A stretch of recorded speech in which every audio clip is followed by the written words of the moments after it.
Hello, everyone, and welcome to the Lords of the Night. With me, as always, is the Lord of Pain, Ranting Monkey. Hi. How's it going? And the Lord of Pennies, Satsu 2 cents. What up, Dale? And I'm your host, Scribe, the Lord of Punishment. Hello, chat. Hello, everyone. Hope everyone has had a good week and is having a good Friday thus far and a good weekend ahead of you. I have had quite the painful day, thanks to my constant companion lately, Mr. Migraine. Well, maybe not constant, but more than usual. I think it's the change in the weather or something that affects my brain chemistry or something. But thanks to everybody who wished me well on Twitter and elsewise. I appreciate it. But other than my sore head, how are you guys doing? How are you, Satsu? I'm pretty good. I got a bit of a nap earlier, which was nice. And Squeetus was really good today, just kind of chilling out, and she ate and all that good stuff on schedule and went back to sleep just fine, and it was cool. I did an experiment today that failed miserably. I won't talk about that. Otherwise, pretty good day. All right, Monkey, how are you? You know how I am. It's the usual, but I'm happy, and that's always a great thing. How you doing, Scribbles? Recovering from a migraine, like I just said a minute ago. I didn't know your memory was that bad. Well, I like when I'm the second one to go to ask the host, how they're doing. Oh, okay. Well, here I am. It's part of my like shtick. You have a shtick? I have a shtick. Shtick. All right. Let's see. I forget who it was. Somebody up in the chat asked, have I switched over to StreamYards? Yes, I have paid for a StreamYard subscription with unlimited streams and all that fun stuff, because after last week, I'll tell you what, I was no longer happy with OBS. So, the elaborate themes may take a vacation, at least as far as the live thing goes, but I may play around with the backgrounds. As you can see here, I have framed information and the surface of the moon in the background because, moon base. But other than that, Monkey Dick, Jim Jones, movies, video games, hit that like button if you have not already, and plenty of you haven't. And please share our stuff far, wide, and sideways. YouTube is not doing that for us anymore, even though we are the ones making the content that helps keep YouTube going to a certain extent. And the same goes for any other content creator that you particularly like that isn't some big corporate giant or shill for some giant interest. You guys are our best advertisement, our best algorithm. So please retweet our stuff, share it, post it on Facebook, whatever you like. It does help out. And also be sure to like and comment on the videos that you do like. Apparently that helps with the algorithms too, what little there is. So anyway, are you guys gaming tonight by any chance? We are indeed. Yeah. But there's going to be a break in there. Where we usually stream right after the show, but right after this show, I'm going to be over on SDA's channel. She has a book launch, and I'll be over there for about an hour, and then we'll be gaming. Yeah, I might pop in for a bit after the show over there. My day, I'm pretty sure after this show, I'm going to be pretty much tuckered out given the events of my day. But I'll make an effort to try to at least stop in for a few minutes and congratulate her. Other than that, anything else before we get into the schnoz? Nothing I can think of. Nope. Okay. Well, here we go with me trying to once again do the whole share the screen thing. Let's see. Application window, this thing, share, and no, I don't want to look at Anderson Cooper. There we go. All right. So our first story, our top story, let's see if I have this arranged correctly. Yes, I did. Judge says impeachment inquiry is legal and justifies disclosing grand jury material. Oh? Yeah. A federal judge on Friday gave a legal endorsement to the House Democrats' impeachment probe into President Donald Trump and ordered the Justice Department to release grand jury information redacted from special counsel Robert Mueller's investigation. The ruling is a blow to the Trump administration's claims that the House is not conducting a valid impeachment inquiry since there's been no formal vote to authorize the probe. In a lengthy opinion, Chief Judge Beryl Howell of the U.S. District Court in Washington, D.C., said the House clearly is conducting an impeachment inquiry. Quote, an impeachment trial is an exercise of judicial power, Howell wrote. Contrary to the Justice Department's position and as historical practice, the Federalist Papers, the text of the Constitution, and Supreme Court precedent all make clear impeachment trials are judicial in nature and constitute judicial proceedings, unquote. The House Judiciary Committee had gone to court seeking information in the Mueller report that is redacted because it came from secret grand jury proceedings. The bar for releasing such information is high, but Howell said, quote, to avoid a possible injustice in the impeachment inquiry, that this need for disclosure is greater than the need for continued secrecy, unquote. Mueller, she noted,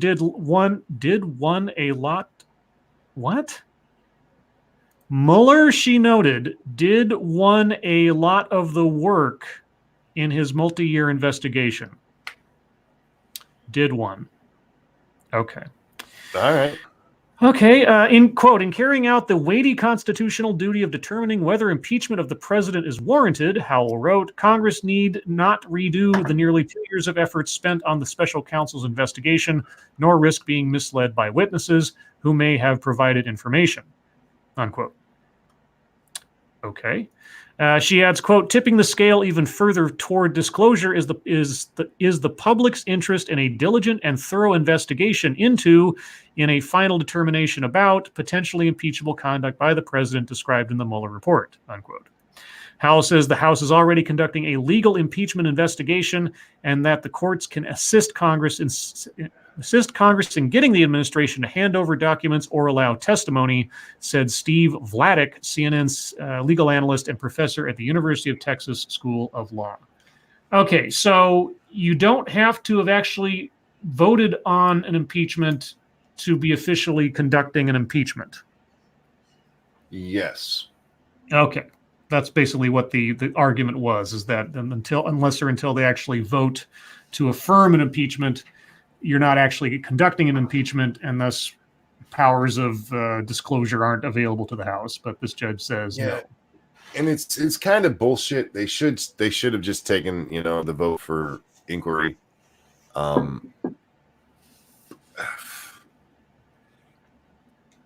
don't know. I don't like the way they're doing it.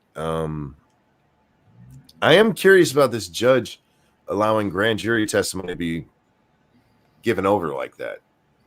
I thought that shit was supposed to be secret. Well, that's the whole argument here, is that the impeachment, for lack of a better phrase, trumps the secrecy the grand jury testimony would usually have, because this is a special case in that sense.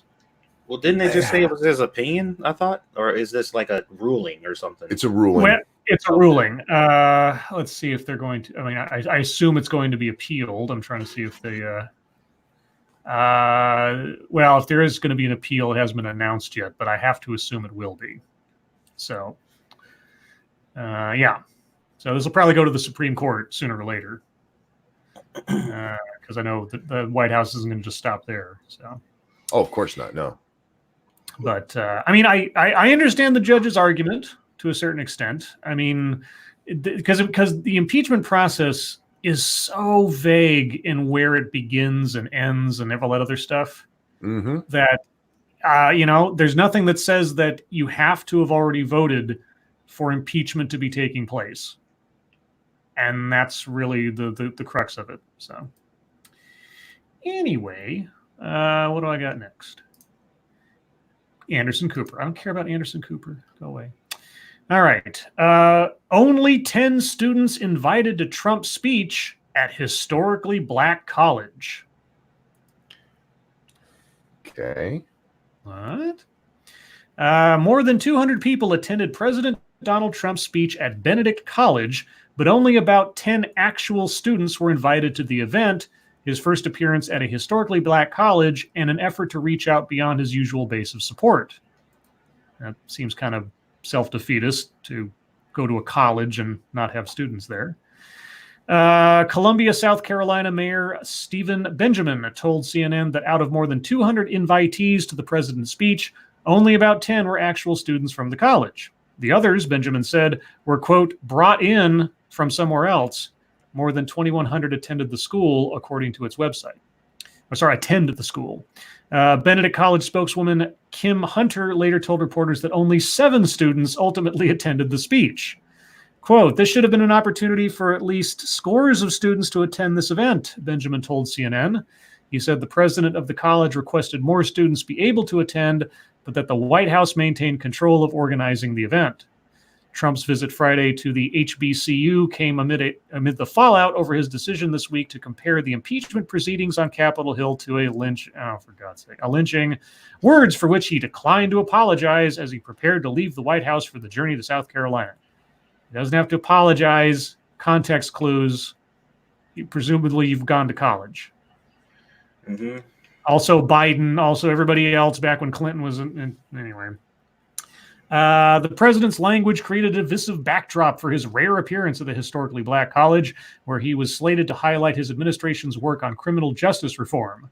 Although Trump did speak extensively about the criminal justice reform bill he signed into law in April, he also found a way to mention impeachment twice, demonstrating that the political turmoil engulfing his administration is never far from his mind. Well, why wouldn't it be? Almost kind of how you guys mentioned Trump when literally anything else happens. Now, the whole not inviting students, on the one hand, I guess say, well, he wanted to avoid protests and yelling and screaming and insults and everything else. On the other hand, why even bother going to a college if you're not going to have students there? Yeah, that's weird. That's overcautious or just paranoia. I think that was stupid. He should have just opened up to the college. You know, I mean, if he believes in the whole purpose of having a college and open dialogue, then you have the students in there. And if they do yell and scream and protest, that's their right, I guess. Anyway, let's see. What else did I have? Oh, Anderson Cooper again, because CNN wants me to look at Anderson Cooper every 3 seconds. Jesus. Okay. Pentagon awards controversial $10 billion cloud computing contract to Microsoft in Amazon snub. Oh. Yeah. Microsoft has won a hotly contested contract to provide cloud computing services to the Defense Department, besting Amazon in a months-long competition in which President Donald Trump threatened to intervene. The contract for the Joint Enterprise Defense Infrastructure is said to be worth billions of dollars over the coming decade. Joint Enterprise Defense Infrastructure. Jedi. Are you fucking kidding me? Oh, Lord. Okay. Amazon had long been considered the favorite to win the contract, but that changed after Trump began raising questions about whether the process had been fair. Trump has long been critical of Amazon and its founder and CEO, Jeff Bezos. Critical, jealous, potato. Trump's interjection was soon followed by an examination of the contract launched by Defense Secretary Mark Esper. Esper attended numerous informational briefings about the contract, according to the Pentagon. Earlier this week, defense officials suddenly said Esper was recusing himself from the final decision-making process. Friday's award to Microsoft came days later. In a statement, Amazon said it is surprised at the decision. Quote, Amazon Web Services is the clear leader in cloud computing, and a detailed assessment purely on the comparative offerings clearly lead to a different conclusion. The statement read, we remain deeply committed to continuing to innovate for the new digital battlefield where security, efficiency, resiliency, and scalability of resources can be the difference between success and failure. In other words, hey, don't take the government's decision as a ding against our quality, please. Fair enough. Yeah, I suppose. Save face, much you can. Microsoft did not immediately respond to a request for comment. Maybe because they're working on a secret project.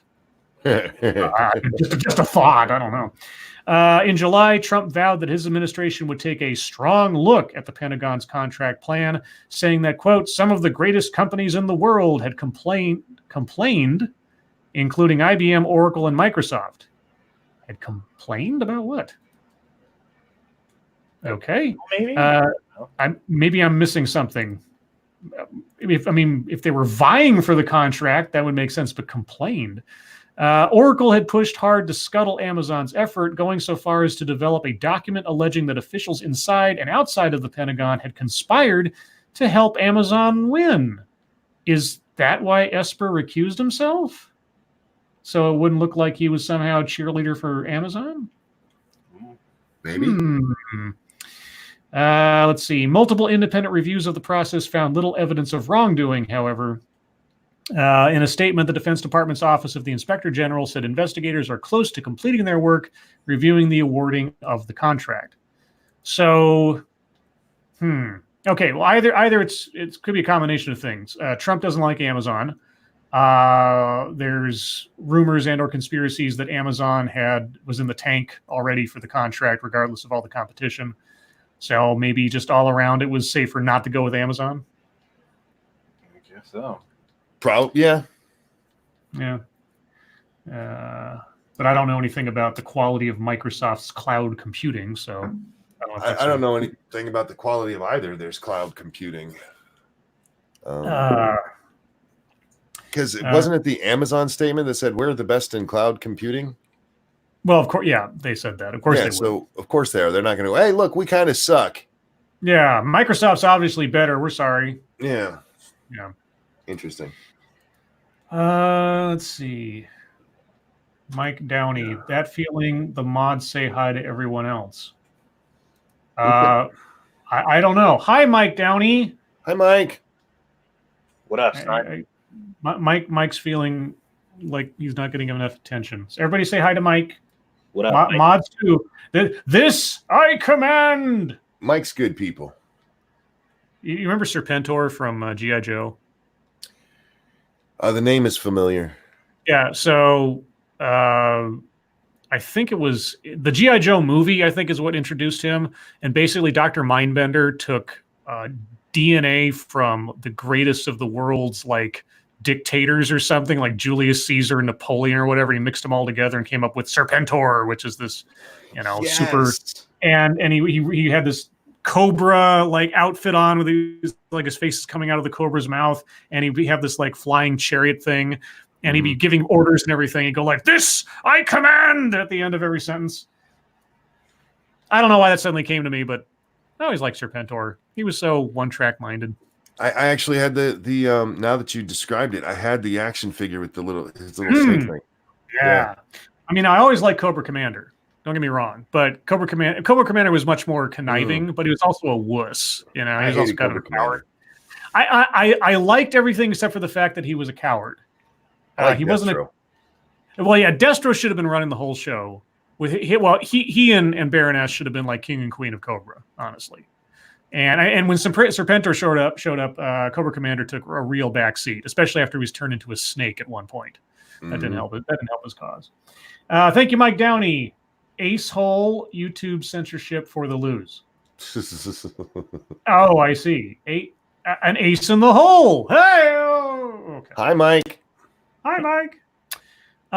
Okay. Well, I saved a special one for last because this popped into my wonderful world of Twitter today, and I was going to use it for Fucketry, but I just think it deserves its own spot here in the news. Because thank you, Angry Illinoisian. I got my interest pay from my back pay and feeling a little generous. You are always generous. Thank you so much, Angry. You're too kind. Yeah. I wish he would have got it yesterday. Sean DW175 wants me to shut up and read the news. Hey. Yeah, that makes me feel like the Dixie Chicks when they were told to shut up and sing instead of like making their political statements during the Bush administration. I stand with the Dixie Chicks. You remind me of the Dixie Chicks. The Dixie Chicks. Oh, okay. Let's see. So the Vox.com had a brilliant proposition today. Oh shit.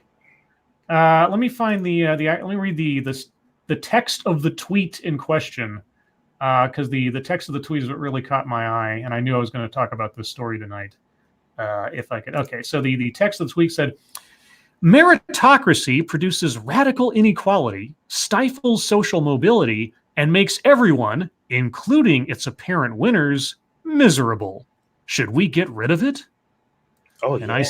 I said, Should Vox.com get rid of meritocracy? Sure, go for it. I fully support you in this experiment. But let's read the article. Didn't they already? Well, I mean, I don't know. Carlos Maza isn't there anymore. So was that an exercise in getting rid of meritocracy or the institution of meritocracy? Wow. Yeah, I know. It's like asking what's the sound of one hand clapping when it's. That's all it is. The meritocracy trap explained. I'd rather watch The Parent Trap personally. Haley Mills for the win. A new book outlines how meritocracy imprisons us all. Dun dun dun. All right. Meritocracy is such an intuitive concept that defining it feels redundant. It is the idea that social and economic reward should track talent, effort, and achievement. Spots at the most prestigious educational institutions should go to the smartest kids. Positions at the highest paying firms should be given to the most skilled workers. While the term meritocracy was first coined just over 60 years ago, it has become so deeply ingrained into our collective ethos that it is hard to imagine a just society organized any other way. It is not surprising, then, that most criticism of meritocracy is made by those who accept its basic principles. Earlier this year, the story broke of a far-reaching college admissions scandal involving at least 50 super-rich parents who essentially bribed their children's way into elite colleges and universities. In a rare moment of national bipartisanship, voices from across the political spectrum reacted in outrage to this revelation. The incident was a reminder that even the most critical commentary often focuses on the fact that our so-called meritocracy is not quite meritocratic enough. Wait, whoa. What? Okay, bribing is the rejection of meritocracy. Hello? They broke the law, and they've been punished or are in the process of being punished. Right. That's not the norm. What the Vox? What? Okay, entrance into the ranks of the elite. They were already elite. That's how they can afford the bribes. Oh, Jesus Christ. Entrance into the ranks of the elite is still rigged in favor of the wealthy and They're already wealthy and privileged. They're already part of the elite before they even started. What the fuck are you talking about? My parents couldn't afford to bribe anybody to put me in a college. What the fuck? In favor of the wealthy and privileged at the expense of the most intelligent and hardest working. Yes, that's why we were so outraged as a society. And that's why they went to fucking... Wait, did... This is almost up there as far as like mind crunching logic as the English teacher should no longer judge writing on its quality. Holy shit, dude! My brain just completely malfunctioned for a second. I was honestly considering, because I hadn't read this yet. I was honestly considering doing a live stream of just me going through this article because it just struck me as so ridiculous. This is what we can think of as the aspirational critique of meritocracy.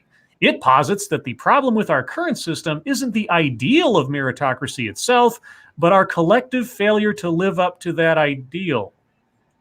Collective? So, okay. They literally just said, if you want a translation, that meritocracy is good. And it's good to have, and we should pursue it because it's awesome. But we should get rid of it because people aren't doing it right. Yep. Not fix it. We should just get rid of it.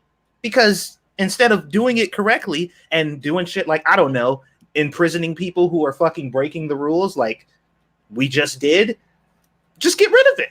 Yeah, because even though society rejects the idea of murder as a good thing, people still murder each other. So obviously, why even bother trying to enforce not murdering people anymore? Yeah, we should just get rid of it. Okay. The concept is okay. The concept of not killing people is a good one, and it is a really good thing. But people still murder, so fuck it. No, we can't stop people from murdering each other, so why even bother? Let's see.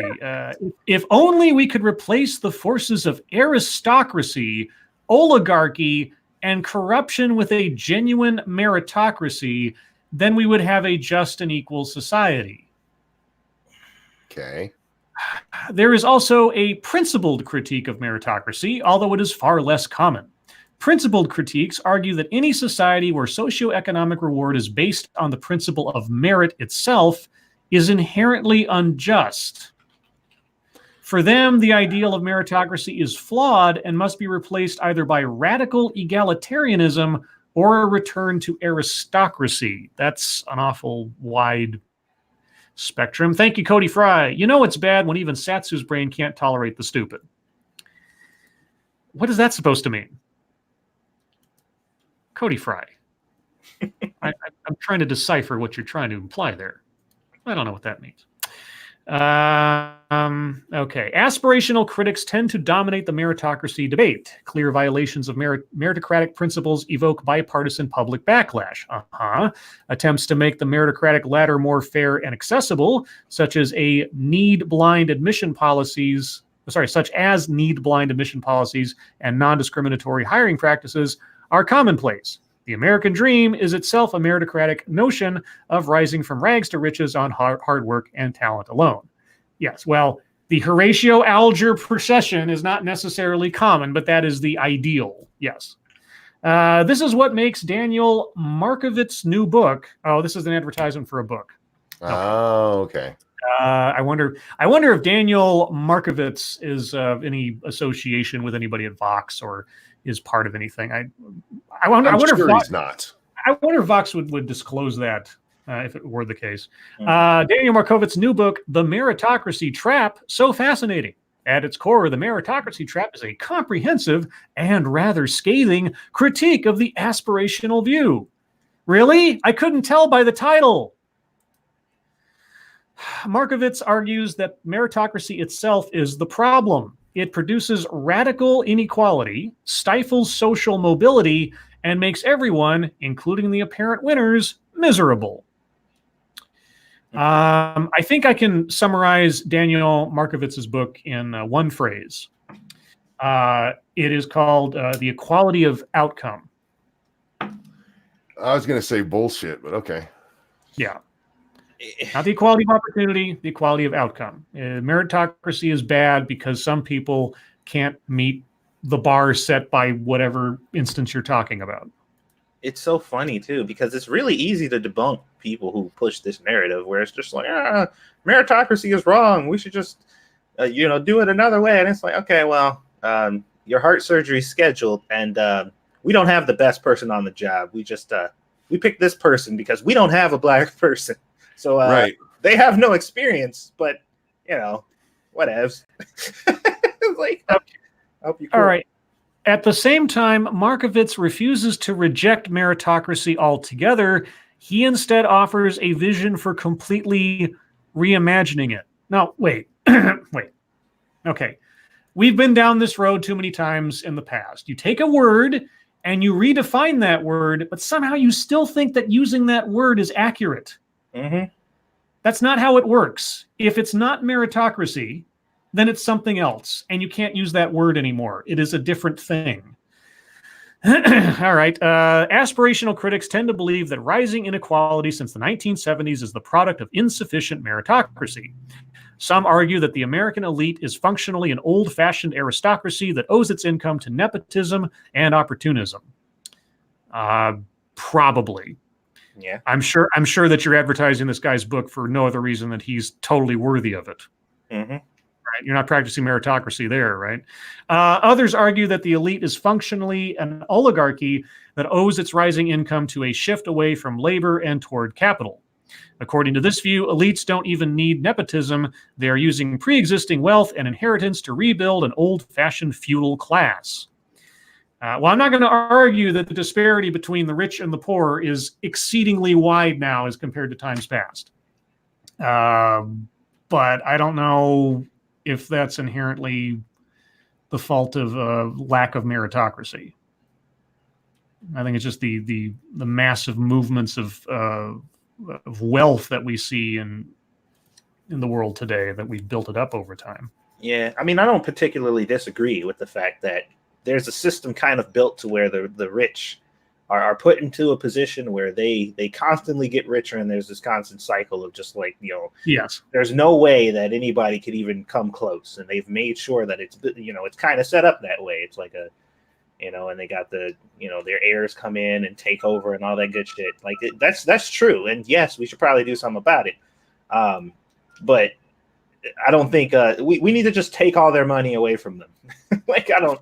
I'm pretty sure that's not it. Well, I mean, at the same time, it also depends on whether you see being ridiculously, disgustingly wealthy as an actual goal. Right. Like, I don't imagine in my own life that I will be, wholly and totally financially independent, and or just a life of leisure kind of money, right? Fuck you money. I don't ever imagine I'm going to have that. At the same time, I'm not particularly driven to seek that out because, wealth for wealth's sake seems like a dead end pursuit to me.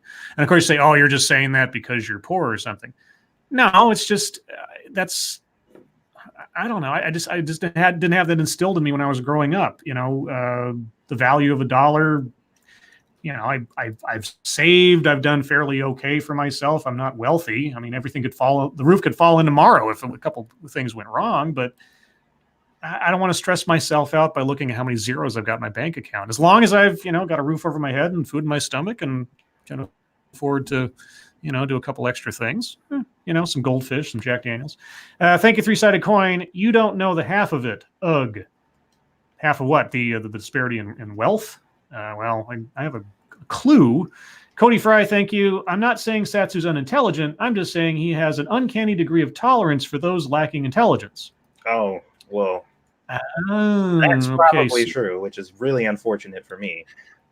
Yeah, I will admit that when I'm reading the news, my tolerance for stupid drops quite a bit as compared to when I'm like critiquing a TEDx talk or something, because I got more practice with that stuff. I'm not gonna lie though, as of late, it has been decreasing rapidly. Yeah. All right. Well, we're already into MSS news time, and this goes on for quite a while. So I'll put a link in the chat for this if you guys want to take a look at it yourself. Or if somebody wanted to, I don't know, practice making a video of their own by, did I miss a donation? I'm sorry. Where did I miss a donation? I saw Cody Fry's. Which one? I don't think unless it didn't show up. Which one? Scrolling back. Becca, which one did I miss? Because I said Three-Sided Coin, said Cody Fry. And the last one before that was Cody again. So yeah. All the ones I see you've gotten. Maybe it's just the delay. Maybe I didn't. Maybe that could be the delay. Well, anyway, guys, yeah. So there's all the news I had pulled up for the day. Let me get everything back to normal there. So let us move on to MSS news, guys. If you have news stories you'd like us to read on the air, please send them to us via Twitter using the hashtag MSS News. Can't promise to get to them all, but I will do my best to get to as many as I can.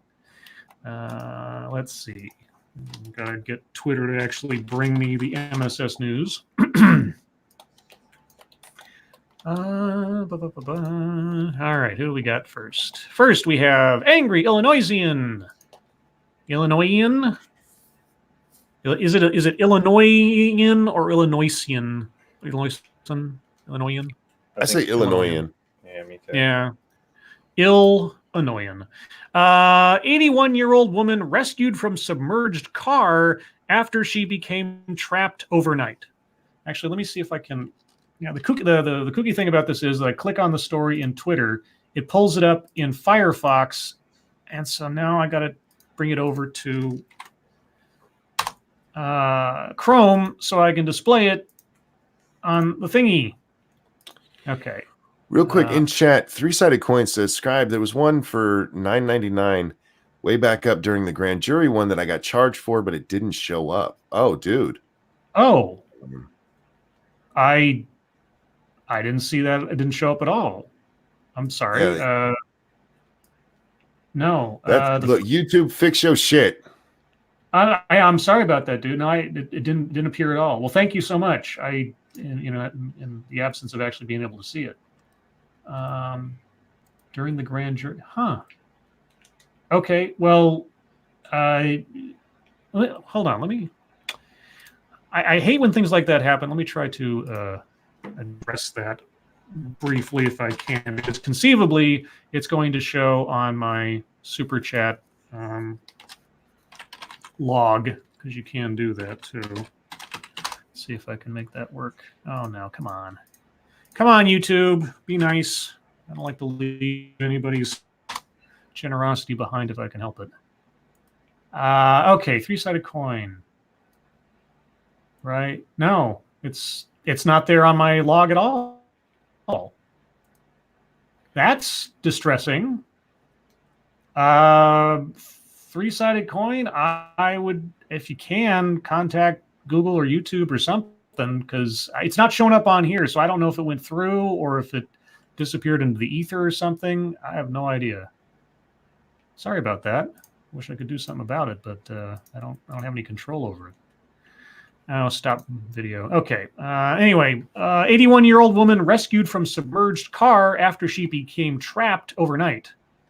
I'm surprised she lived that long. Thank you, Dark Shade. Hi, I'm Dave. No, you're not. Okay. Dave is a resident of Satsu's Night. Okay. Dave's the asshole. Or Monkey Streams or whatever. I don't have any Dave. Not here. Not that Dave. I mean, like Diesel Dave and the other Daves are fine, but whoever that Dave was, I don't know.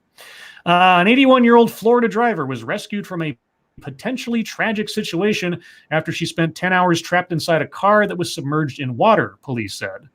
The driver, who was not identified, accidentally drove a car off the Heigl Marine Park boat ramp in Venice around 9:30 p.m. on Wednesday. Surveillance video shows her slowly approaching the water. However, her car doesn't stop and continues to drive into the water until the vehicle is almost entirely underwater. There should be a period there. Only the roof of the car can be seen. Rob Goodman was putting his kayak in the water the next morning around 7 a.m. when he noticed just a few inches of the car's roof poking out. He flagged down a paddle boarder, and they were both making their way to the car when her hand came out of the window. Quote, at that point, we had to change the rules a little bit, and the next thought was get her out. We got her out probably about a couple minutes before rescue got here, and she was so cold. She was cold, so I just held onto her until she was able to be taken over by the rescue crews. Okay, well, I'm glad she survived. I'm surprised she survived. 81 years old, submerged for hours or something? Jesus. Yeah. I mean, have you been inside of a nursing home? They're like fucking negative 36 degrees at all times. Are you saying she had a built-up tolerance? That's right. She was conditioned. Okay. She got that Eskimo. And how poetic is it that the Good Samaritan is last named Goodman? There you go. I don't know. All right, let me get the story here. What's next on the docket? This one comes from Pinkalo the Driving 8-Man, and I don't know what the story is because it doesn't have a preview to it. So let's find out. Jane Fonda and Ted Danson arrested while protesting in D.C. Okay. Last week, Sam Waterston was arrested while protesting with the actress. Oh, with Jane Fonda? Okay. For the third week in a row, Jane Fonda was arrested with a group holding a protest over climate change outside the U.S. Capitol building. Ted Danson was among those protesting with the actress, and he too was arrested. Video surfaced of Danson being arrested first, shortly after 12:30 p.m. local time in D.C. Oh my God. What heroes. Yeah, look at those rabbit ear handcuffs he's got on his hands there. So stunning, so brave. So stunning, so brave. They're going to change the world, those two. I'll tell you what. Look how happy Jane Fonda is. Well, they So went there happy. specifically to get arrested. Yeah, exactly. Yeah. Yes. There was And, an article about it where they said they went there to get arrested. Yeah, more power to them if they want to. That's fine. Peaceful Start throwing them in- protest. If you're going to arrest them like that, throw them in real prison for a week. Next one comes from senior staff reporter and chief Florida correspondent Bernier. Let's see. Oh, Korea, we're back to Fall City or whatever. Fall River, sorry. an update on our corrupt mayor. Korea and Andrade interim status conference set for December 9th. The soon-to-be former Fall River I want to say Fall River City. I know that's probably the name of it, but anyway.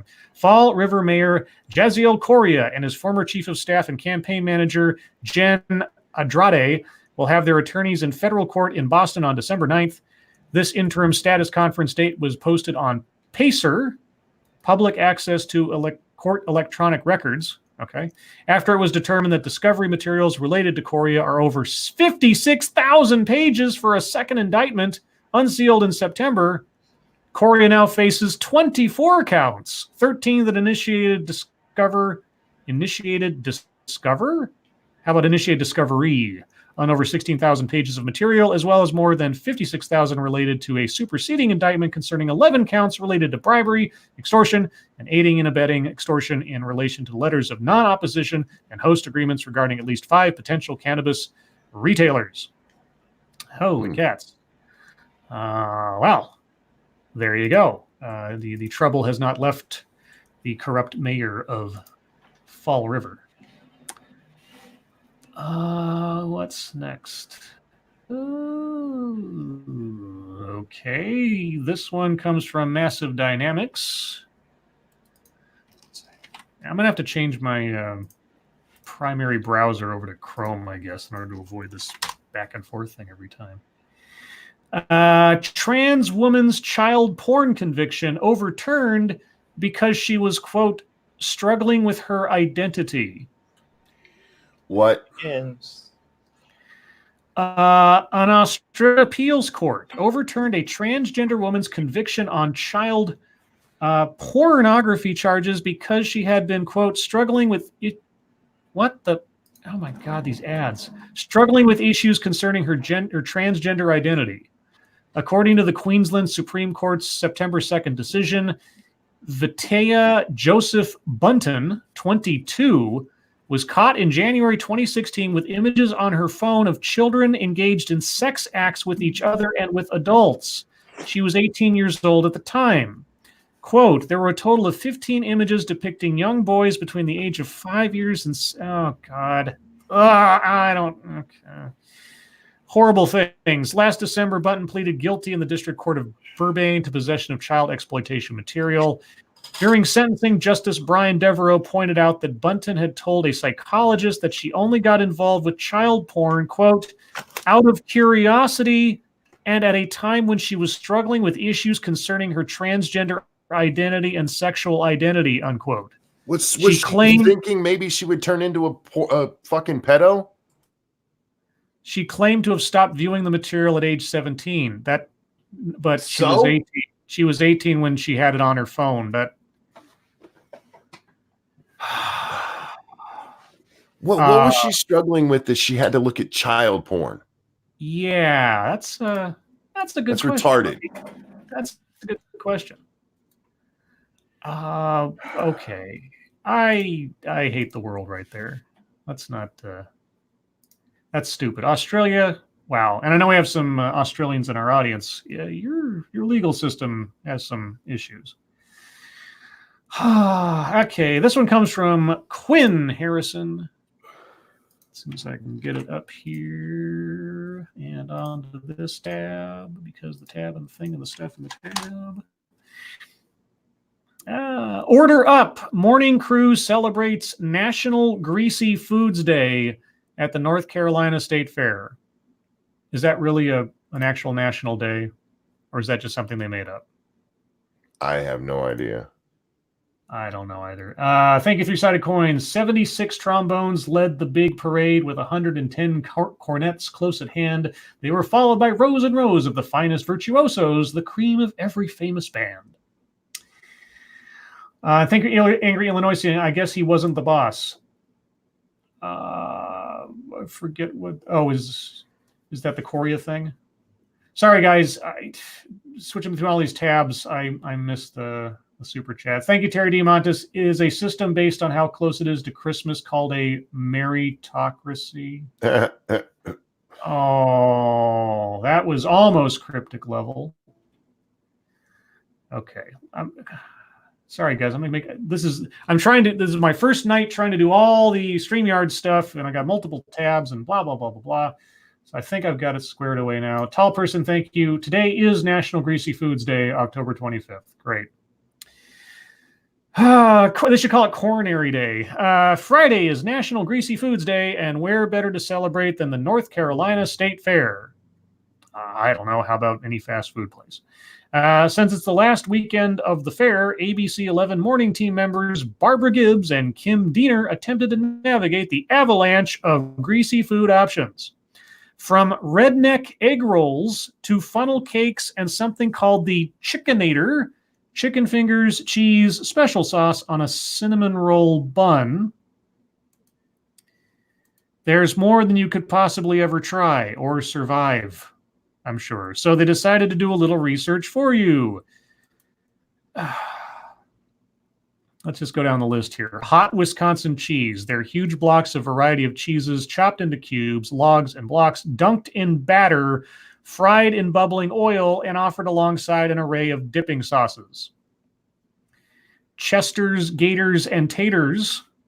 A huge bowl of mac and cheese topped with marinated alligator bites. Satsu, does this sound like anything you'd make on your show? Yeah.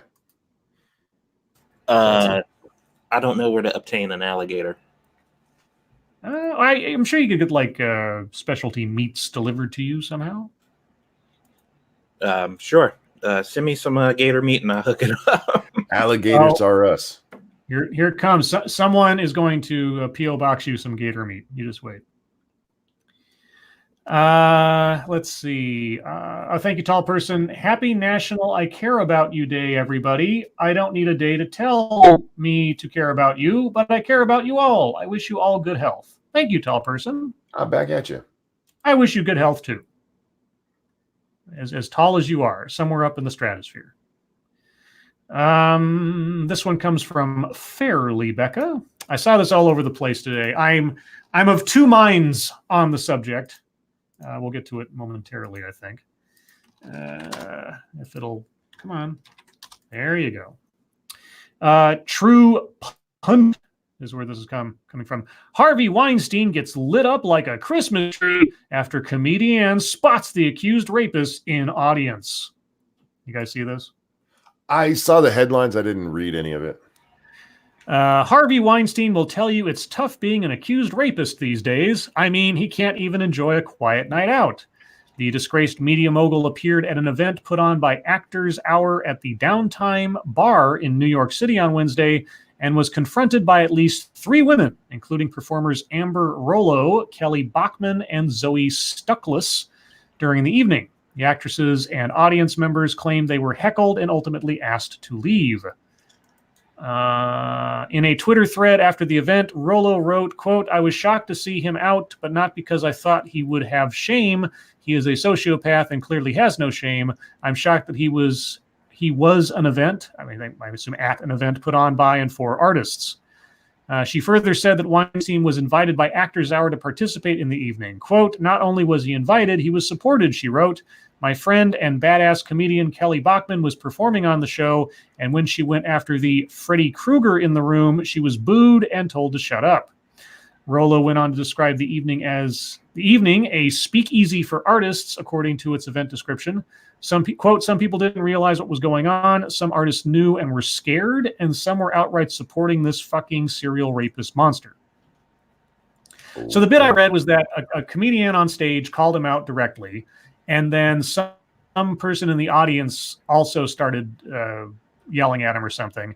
And then instead, and telling the management to make him leave, instead the management made the comedian and the audience member leave because they were, harassing the audience or the customers. Yeah, that's kind of what happens. I mean, yeah, fuck Harvey Weinstein, but like you can't just do that. I'm sorry. Well, you can. Like I said, I'm of two minds of it. I was like, I understand it. Like, I mean, if Harvey Weinstein shows up at your comedy set and you don't say something, I'd be surprised. If you're a comedian. But I don't know if he paid for his ticket like everybody else, so you can't just force him to leave. I don't think. Yeah, well, that's the other thing too. So yeah, but like I say, I can understand their at least the comedian's place making a joke of it. Yeah, of course. Well, I guess maybe trying to make a joke. I don't know if it was a joke. I haven't actually seen the video. Just that she called him Freddy Krueger. I don't know if that counts as a joke, but either way, but yeah, trying to force him out because I mean I've seen comedians make fun of or light of audience members all the time. It's part of the joke, part of the routine. It's right. Like, you can either take a joke or you can as the audience member, and that's entirely up to you. But yeah, so I can understand the management on the one hand. It's like you can't sort of let the talent try to make the customer go away, etc. Anyway. Okay, we'll do a couple more here. This one comes from the original Shroom. Looks like a just in time for Halloween kind of story. Let's see here if I can get this up. I will find a way to master this process as time goes on. Thousands of witches to cast massive spell on Trump and his supporters. Didn't they already do that back in 2016, like right after he got elected? Yep. I seem to recall it having already happened. You want to be a Trump supporter just to say, go fuck yourself. Yeah, I just thank you, Mike Downey. Pedo John Yaniv lost case to make women wax his lady balls. Sites like Cutie Farms have more info. Sick stuff though. Dude is twisted. Yeah, Yaniv and whoever this Australian. I mean, seriously, you get excused for possessing child porn because you were confused about your status. Yep. No, that's not an excuse. I mean, just wait.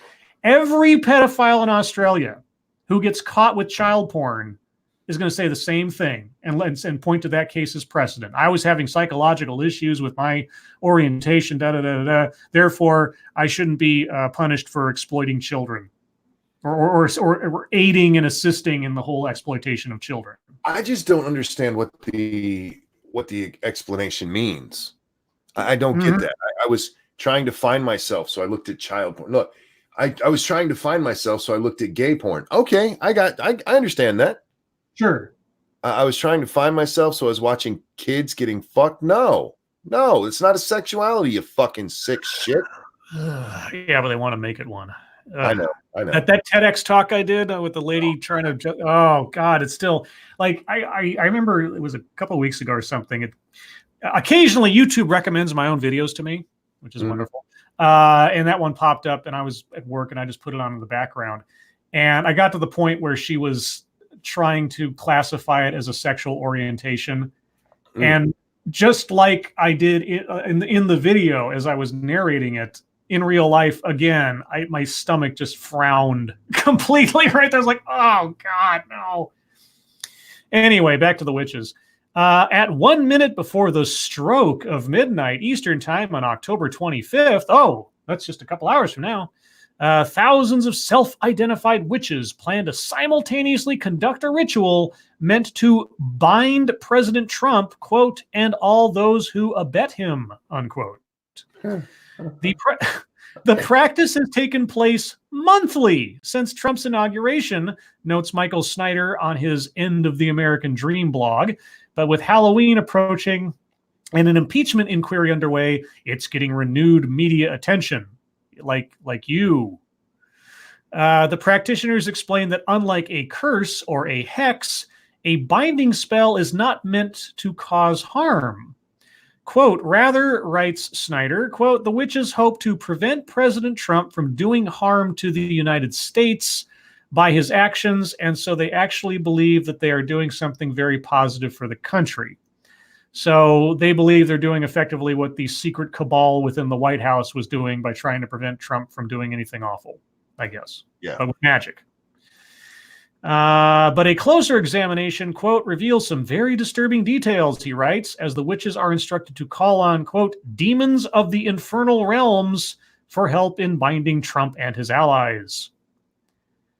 I don't know. If they were calling upon the wood spirits, would it be any more or less disturbing? I suppose it's just whatever. Fuck. I have friends who are practicing witches. I'm not disparaging it. Whatever works for you. I don't know. I don't have all the answers, etc. But whatever. Who cares? He's still a president. He's still going to be president at least for another year, thereabouts. So why not use your time for something productive?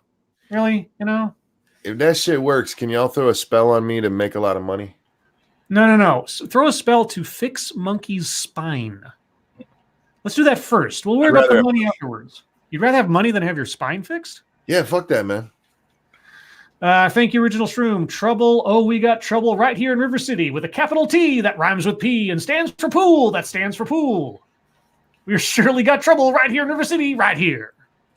Now, I haven't seen that play or musical or whatever in forever, so I don't even know if I did that justice. What's that from? That sounds familiar. Isn't that Music Man? Is it? Or I might be misquoted. Yeah, okay. Don't quote me on that. I'm not as familiar with musicals as maybe I should be. Or The Music Man. Right, I was right. Okay, good. I thought it was The Music Man, but then I second guessed myself because God knows I have a tendency to second guess myself. Okay. Well, anyway, so witches trying to. Yeah, it's totally not a curse, I guess. But how about witches trying to help him do a better job? Yeah. How about that? Take the John Wayne route. I didn't vote for him, but he's my president, and I hope he does a good job. How about a spell to make his Twitter not work anymore? All right, we'll do one more. This one comes from Sean Uli. If it'll come up here. All the copying and the pasting. Lawyers argue Happy the elephant should have the same rights as humans. What? Wasn't there an argument a few years back about like chimpanzees or something that they should be given human rights? Or am I misremembering? No, that sounds familiar. Okay. So this isn't without precedent, let's say. Oh, it was. I don't know about a whole thing like that, but they were trying. I know with do you remember the photo case where they were trying to give that's what it was. To that monkey. Yeah, that's what it was. The copyright to the monkey. Yeah, that's right. Photos of the monkey had to be copyrighted to the monkey and not to the photographer because it was that's what it was. Okay, this is similar. Lawyers representing an elephant have argued in New York. Did the elephant retain you itself, or did you just sort of like force yourselves on the elephant? Doesn't that sound gross? Lawyers representing an elephant have argued in New York in New York court. Okay, is there only one? That their trunked client be considered a person in a fresh attempt to upend human dominance over this designation, or to try and profit off of photographs of the elephant, maybe. Happy the elephant is, contrary to her sunny name, being detained by the Bronx Zoo illegally due to her personhood and must be released, according to her self-appointed legal team. The case's instigator, an animal rights group, surprise, surprise, hopes it will effect a legal breakthrough that will elevate the status of elephants, which the group calls, quote, extraordinarily complex creatures, unquote, similar to humans that should have the fundamental right to liberty. On Monday, the Bronx Supreme Court was the latest stage in what has been a quixotic pursuit of animal personhood by the Non-Human Rights Project. Stephen Wise, the founder and lead attorney of the group, has led a quest that is dogged, appropriately, as he has ruminated that dogs may be legal persons too, to confer personhood on a pair of chimpanzees. Aha! And now Happy. Wise has yet to taste success. What does success taste like when you're talking about elephants and chimpanzees, I wonder? Can we talk about the elephant in the room real quick? Oh! The fact that there are people in America fighting to take away our rights, but there are also people fighting for elephant rights. I'm not talking to you anymore after that cryptic joke. In 2017, a New York appeals court ruled that Kiko and Tommy, two chimps in their 30s kept in captivity in the state, could not be considered persons in order to invoke habeas corpus, the right to avoid unlawful detention. A presiding judge wrote that while chimps share many fundamental characteristics of humans, it would be difficult to hold any ape to account for its personhood by arresting and prosecuting it for a crime. A further blow to Wise came in August when a Connecticut court similarly decided that 3 elephants, Beulah, Minnie, and Karen, could not be deemed persons. Well, obviously not Karen. can't deem a Karen a person. Yeah, That's fair. Well, except, you may not be able to arrest and prosecute an animal for a crime, but you sure as heck do have a tendency to give it the death penalty for committing a crime. That's true. Yeah, a dog bites a kid, you put the dog down, right? A bear gets loose and knocks somebody down, you shoot it. So I don't know. Kid jumps in a gorilla cage. Yeah, well, you kill the parents. Oh wait, no. All right, well, guys, that's Hamster's not allowed on a plane.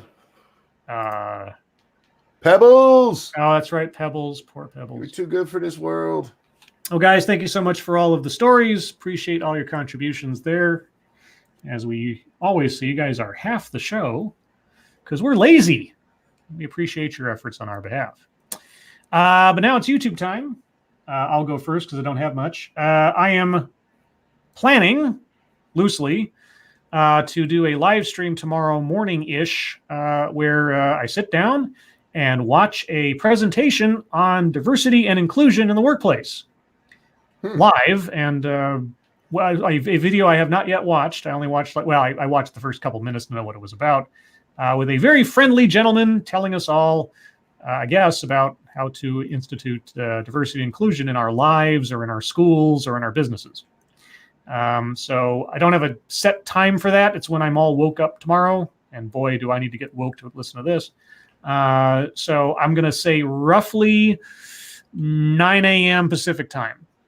I will set that. So if you're at all interested in joining me live with that one, look around. I'll put the link up about an hour ahead of time. So 8 a.m. Eastern time. Sorry, 8 a.m. Pacific time, which will be 11 a.m. Eastern time. Thank you, Cody Fry. That was a top tier pun, Satsu. You have my respect, but Scribe has my money. Indeed. Other than that, after this show, hopefully for just a bit, because I'll see how much energy I've got, I'll be stopping over at SDA's channel with Monkey to celebrate her new book release. But beyond that, I don't think I have anything else in the works right now. Appreciate everybody's commenting on the latest curriculum of fear and everyone's sort of exasperation at the insanity that's being pushed into schools. Not that it's really anything new, I suppose, but it still shocks the conscience, let's say. But that's it for me. Satsu, what do you got? I uploaded a video on the Fallout stuff today, just to kind of give my official 2 cents on that. I deleted the video, the cooking video that I uploaded or whatever, because it was dumb. I actually spent quite a bit of time on Facebook today. I joined this group where they share like food and recipes and stuff like that. And I shared one particular picture of something that I made, and it fucking blew up on the channel. Like everybody was like messaging me about recipes and asking me, can I get the recipe and where do I do my content and all that good stuff or whatever. So I feel like I may have made somewhat of a foothold in this new area where I can bring on some more subscribers. So that's nice. And it's just, it's nothing special, just a group of people who are food enthusiasts. They just share pictures of food, mostly food made in the Ninja Foodie or whatever. So you guys may be seeing some more people over there, which will be nice. Otherwise, I've just been kind of chilling out. And how is the small one? She was very good today. Me and her had a very good day. I got a little bit of rest. One of my best friends came over and hung out for a little bit to see her because he hadn't got a chance to see her yet, so that was cool. Otherwise, she's just a little monster that she is, being all adorable and such. Cool. Wait, your boy Pat. I know what it's like to be hired on a diversity quota. It's a slap in the face. And then Samuel Regent says, you could do a Familiar with the Matter talking about that, Pat. He could. Maybe we will. Let me know, Pat. If you want to do that, we can cook that up sometime. All right. Is that it, Satsu? Yep. Okay. Monkey, what have you been up to? I did a Monkey in the morning. I was the first couple attempts I tried at doing that failed miserably because I think there was probably a syncing problem between StreamYards and YouTube. I'm not sure. But I would set it up on StreamYards and then go over to YouTube because you have to monetize it over there if you're going to monetize it. Right. So I went over there to do that. And when I tried to monetize it, it would say, this can't be monetized. I'm like, what the fuck? And then I'd go back over to StreamYards and it would tell me this can't be made. I was like, what the hell? So I was going to do it at like 2 a.m. and ended up not doing it till around 8, I think it was. Because that's when it finally worked out for me. So yeah, did one around then, and that's all I've been up to. All right. Well then, on to the wonderful world of Fuckatwee. What did I have? If I had anything exciting. I made a little song lyric version of my migraine to the tune of Hello Darkness, My Old Friend. A lot of people seem to like that. And Sinatra went and wrote a second verse because he and I are just, 2 steps away from doing a Hope and Crosby Roadshow musical together. What else? Oh, there's a really funny, of course, from the Babylon Bee, a headline that says, motorcyclist who identifies as bicyclist sets cycling world record. Nice. Very nice. And if you get what that's talking about, then you get what that's talking about. What else? We talked about the Vox.com thing. And yeah, I was really busy at work today. I had a lot of stuff I had to do, so I didn't get a whole lot of time to do fuckatry or look around. Although there was where is it? Where'd it go? Because they Bethesda announced they were going to do maintenance today. It says hashtag Fallout 76 will undergo maintenance across all platforms today, October 25th at 1 p.m. Eastern Time. Updates and more information will be provided in the following thread. And I said, does maintenance equal rescinding the Fallout First subscription model, fixing its bugs, and releasing its features, such as they are, to the player base as free DLC? Ha! I make myself laugh very much. Because holy cow. And Satsu did that video about the 76 thing, and I watched that today, and I was just like, yep, I don't know how you screw that up so badly, but I guess Bethesda's just really trying to take the gold lately. I guess. That's impressive. Yeah. I'm assuming their maintenance is going to try to reverse your stash box deletes all of your materials, and I don't even know what else. Okay, so that's all I got for me. Satsu, what do you got for fuckatry?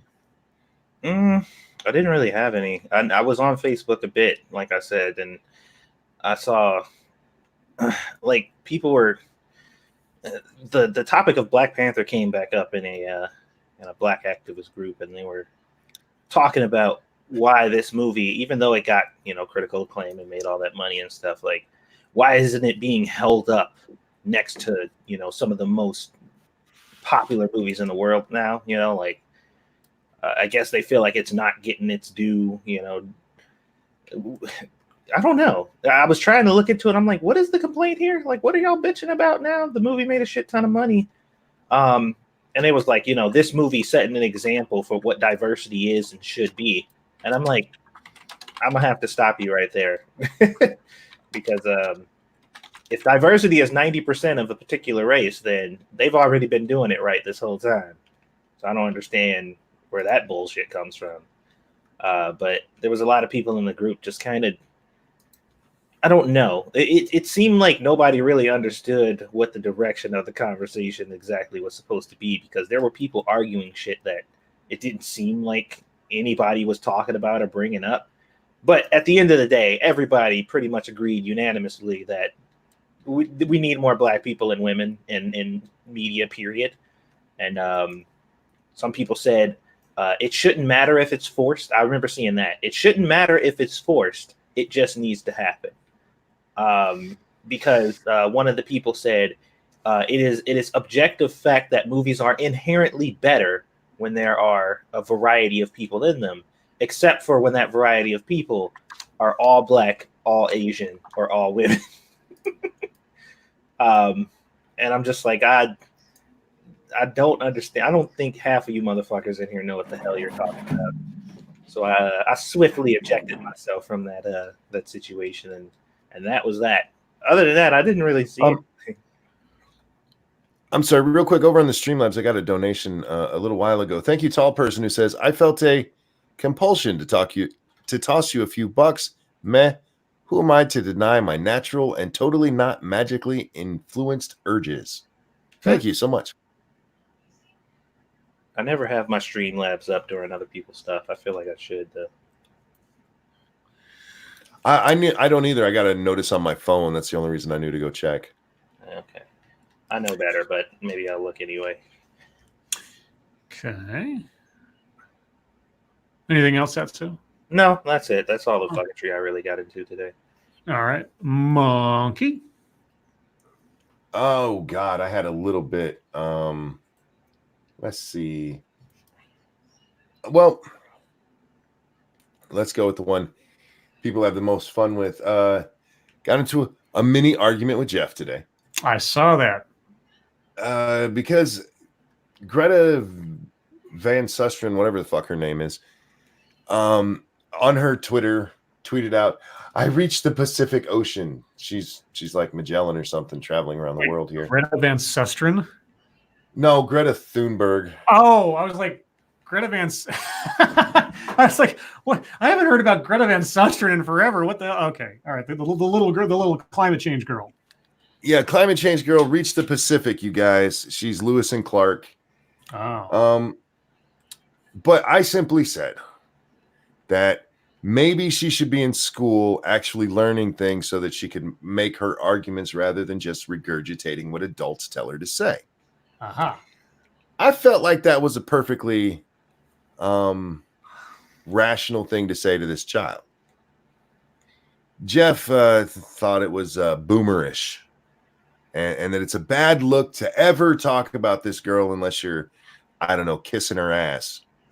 And so we had a little back and forth there. And all I'm going to say about it is, you guys put her in the public eye, and I think it is sad that we've reached a point where encouraging children to go to school is a bad thing.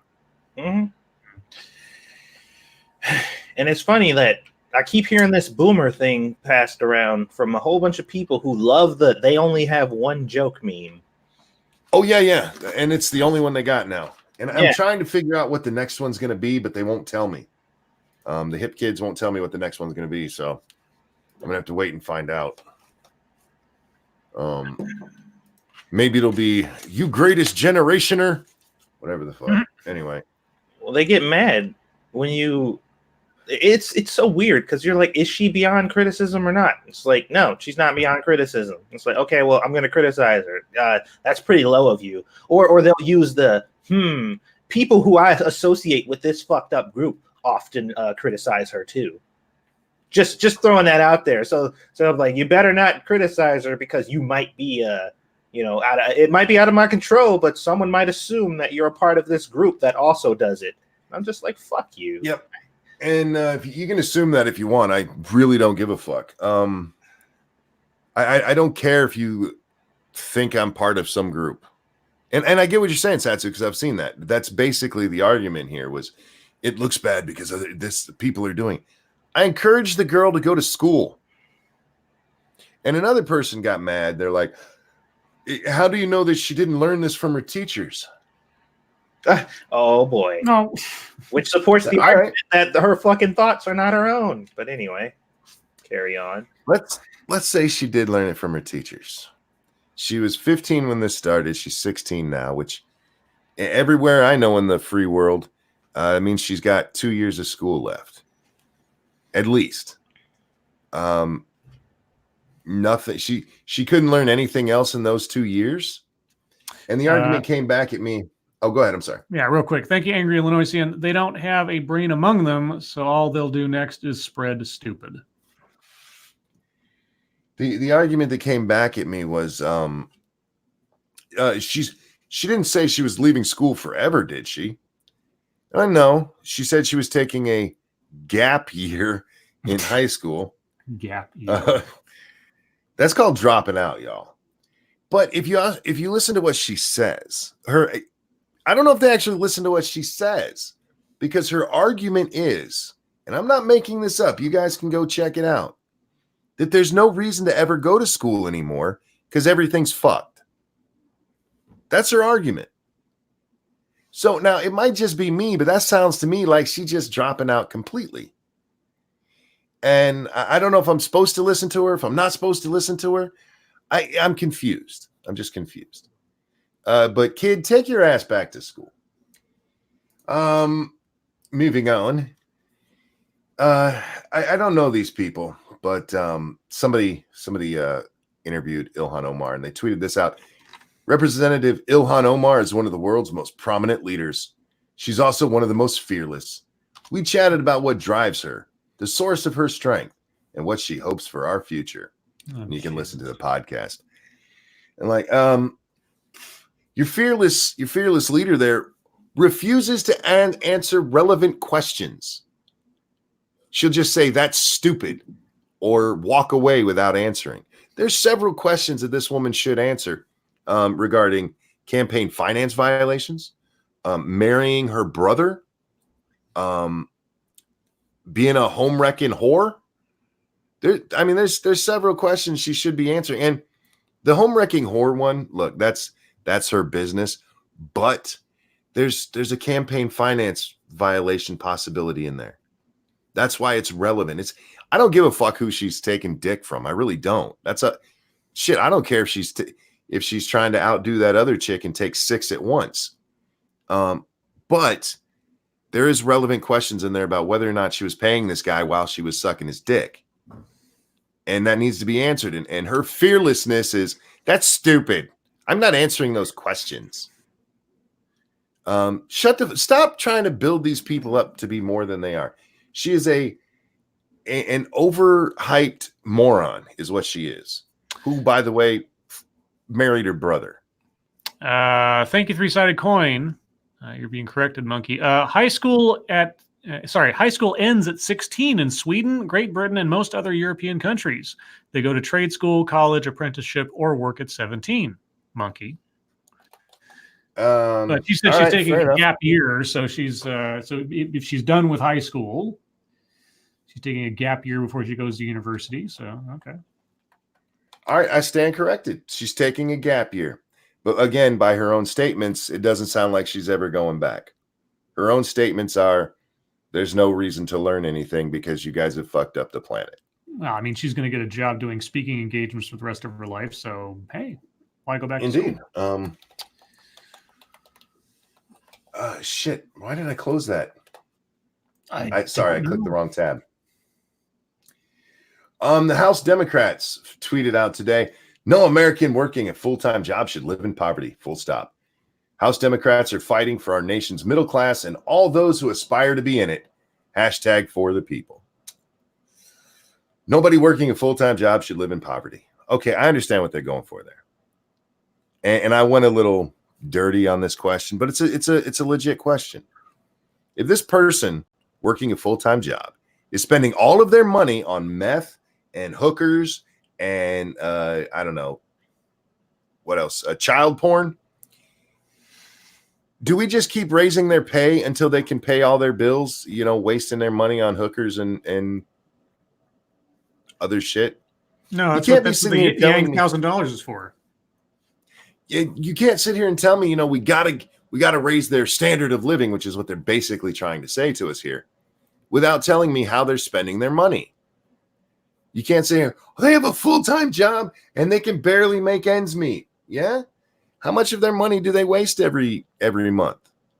How much of what they're spending is going to nonsense? How much of it's going to movies and eating out and all kinds of other shit that you do not need to survive, that people in third world countries couldn't even imagine being able to do? I get it. Yes, we have poor people here, and we do, and they need some help. But stop acting like these people are just working their fingers to the bone and getting paid 3 cents an hour. That shit doesn't happen. It's just nonsense. Are there some, especially in big cities, where the minimum wage, by the way, in most of these cities, the minimum wage laws are pushed up. It's not the federal minimum wage, although that's what they always talk about. Anyhow, where the federal minimum wage would make it extremely impossible to live because of housing prices, increased food prices. Yeah, of course. But that's why the cities themselves have their own minimum wage laws. The idea that you can't look at what they're spending their money on is just stupid. You can't tell me they need more when you're not telling me how they're spending what they have. And I know a lot of people waste money. I used to work at Walmart and see it every fucking day. And you know what? It is your money. That's fine. But when you're telling me I have to give you more, then it becomes a question of how you're spending what you already have. Sorry. That's just my thoughts on it. We also saw this. This was from The Verge. Disney Plus downloads will disappear from devices if a title is pulled from their service. So like if you download episode 4 and they decide to remove it from the service, it comes out of your downloads. Isn't that kind of fucked up? No. I mean, if Netflix removes a movie from its service, I don't get to watch it again. And I get that. I mean, you're agreeing to use their app and their service. If they take something out of circulation, then they take it out of circulation. Ooh. You didn't pay for the movie; you paid for the service. That's different if they let you download it, though. Well, it's downloaded to the app, right? Well, I'm imagining so. I mean, if they can remove it at will, I assume that it's still constrained within the app that you agree. So if you downloaded the app, you probably agreed in the fine print to, submit to whatever restrictions they put on the content they provide. Yeah. And I get that. But to me, this is the problem with streaming services. If there's something you like, it can disappear at any moment, and that's why I still buy DVDs. Well, I mean, there you go. Yeah, if you own the media, then you own it. So, I got PlayStation Plus, and they deleted PT. You guys remember the game? Yep. Forever. Mm-hmm. But as long as you don't delete it off your system, you still have it because you downloaded it. Yeah, I mean, I could understand the frustration, but if there's language within the agreement that you did when you downloaded the app or signed up for the service that they reserve the right to remove content anytime and restrict it from view, then you agreed to that. So if you want episode 4, yeah, go buy the DVD or the Blu-ray or whatever. Well, to me, that's just why you don't. That's the problem with everything digital. Everything digital. Every service you use, they can pull that shit from you at any time. Yeah, it's no different than broadcast TV was back in the day before we had digital anything. If they took a show out of circulation, you didn't get to see it again. I don't know. I don't really see how it's all that much different from how things have worked in the past or do work now with like Netflix and such. It's not that it's different. It's that I think that's fucked up. That's okay. It's you tell me I'm downloading something. I'm putting it on my device, my computer, whatever I'm putting it on. Yeah. And then you can delete something off of my product. Well, because at this point, you're talking about deleting it from my phone, from my computer. Kinda. I mean, like again, if it's constrained within the app and they stop providing. I mean, what if you download an app that has a feature on it and they take the feature off later on? You paid for the download. Don't you get to have the feature anymore if they remove it? If they have the language in that it says we reserve the right to update and change our service. Well, I can say, I mean, you say it's fucked up. I just say it's like, well, this is what you signed up for. Okay. What about, I bought episode 4 and they decide they're not selling it anymore. They don't want people to own it and they come to my house to take it. Well, is that in the language of the app that says if you pay for a download beyond simply the service that you no longer own it anymore? Well, that's completely different. Because again, if you're just watching something through the app and you download it, but it's constrained within the app, and they've said that the content content provided through the app is only available so long as they say so, then you've agreed to give up your access to that thing if they take away access to that thing. Unless you're paying a price beyond the basic service to as well then own that thing. At that point, then I'd agree, yes, they shouldn't be able to take it away from you. But if they're not offering that as an option and simply as downloading is just an extra part of being able to stream it through the app, then you're right to that media isn't being restricted unduly. I feel like at the end of the day, Scribe is just saying, "Don't fucking use the shit."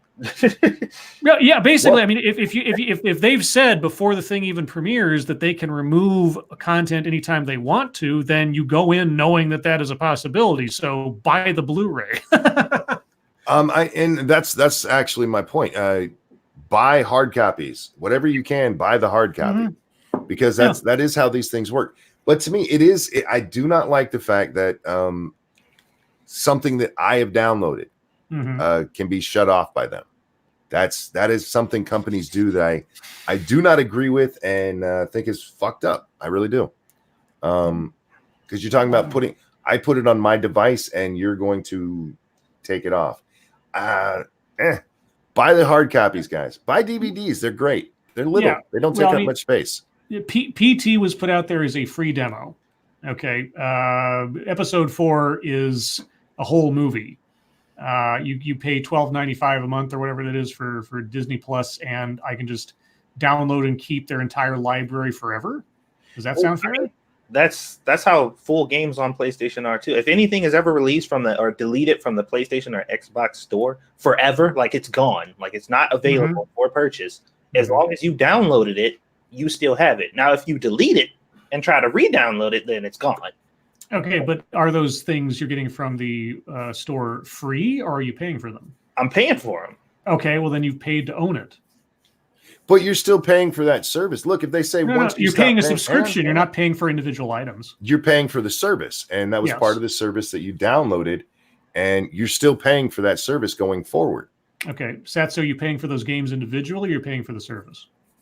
Oh, I'm doing both because I pay for PlayStation Plus as a overall service to even have access to the games in the first place, and I also pay for them individually. Yep. So, in that instance, I mean, look, I kind of get what both of you are saying because Scribe's in the mindset of like, look, this is what they do. Don't put yourself in that position. And Monkey is more so like they shouldn't be doing it in the first place. Yeah, well, okay, here's the thing. And I guess this is the basis of where I'm coming from. One of my first jobs out of college is working in contract processing for a timeshare company. Okay. And if there's one thing I learned real fucking quick being the guy collecting on those things, it's read before you sign. Oh, sure. Yeah. So, but yeah, no, like with Netflix, you know, I want to watch certain movies that I could watch a couple of years ago. I can't because they took them off. They lost the rights to it, whatever. And that's just them's the breaks, you know, it's like, okay, well. And, I think we're at an impasse philosophically, but yeah. Well, to me, the whole problem breaks down to it's exactly what you just mentioned is the contracts. And this is especially bad in video game companies.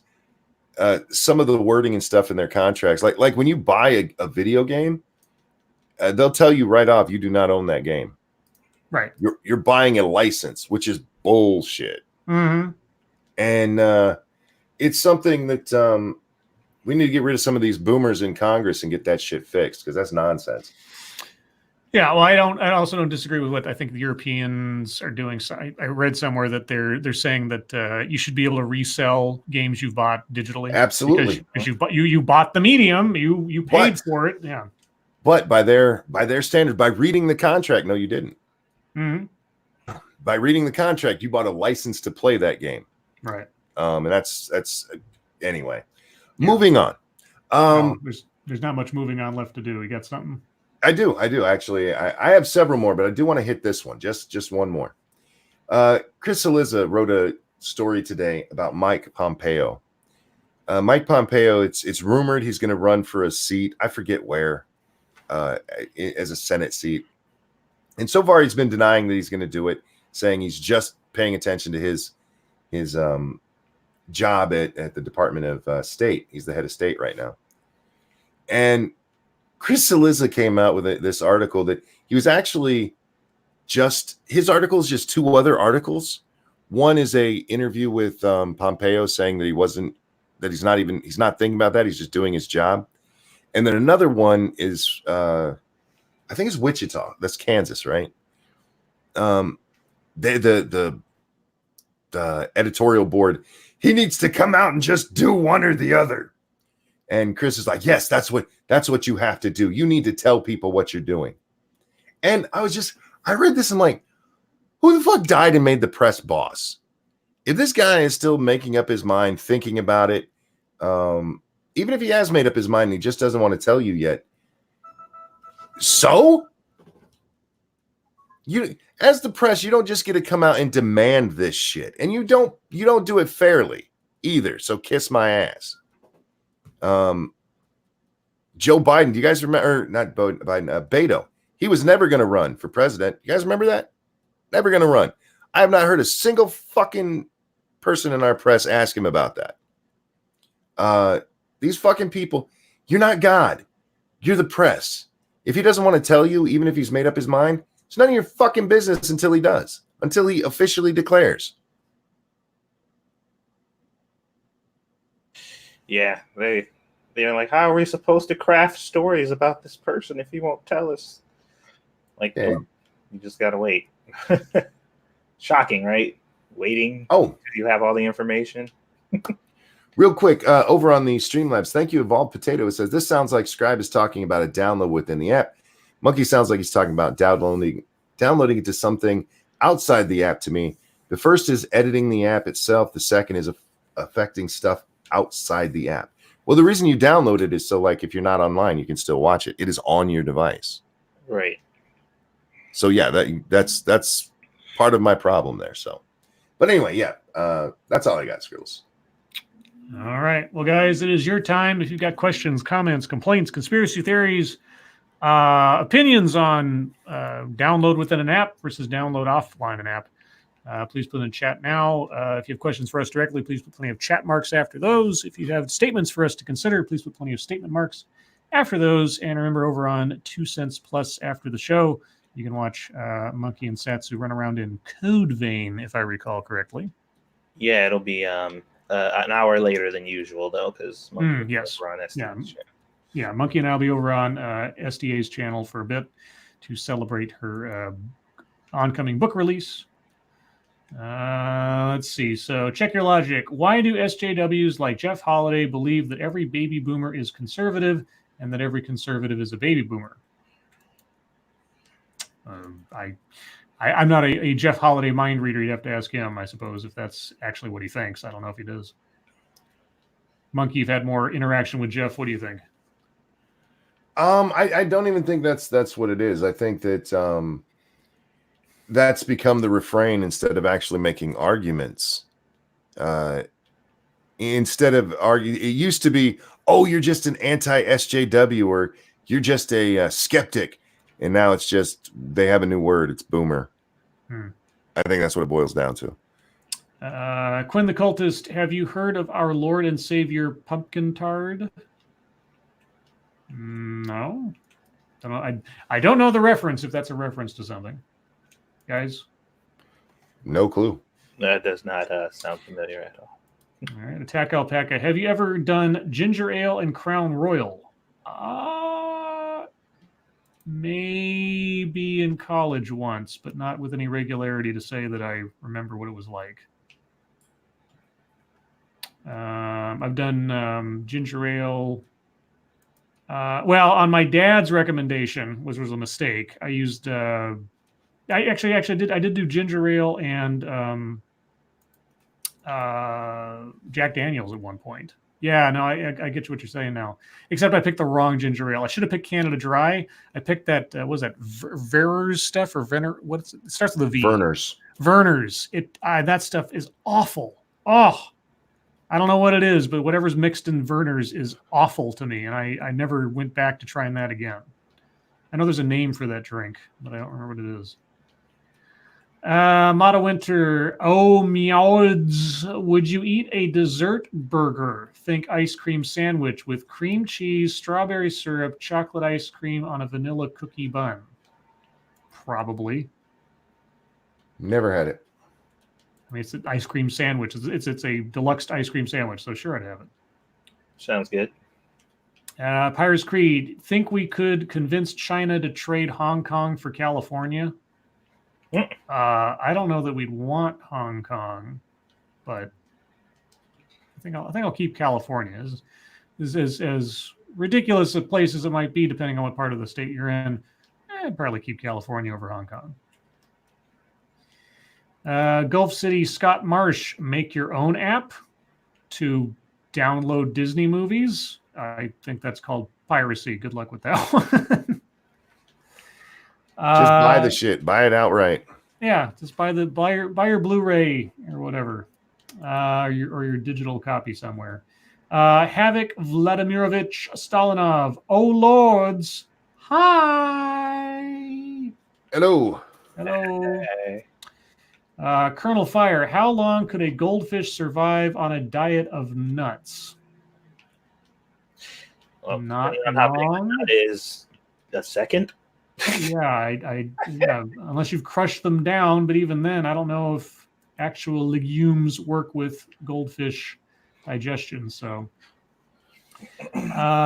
Samuel Regent, is Jeff Holiday just coat-tailing for relevance? I don't know.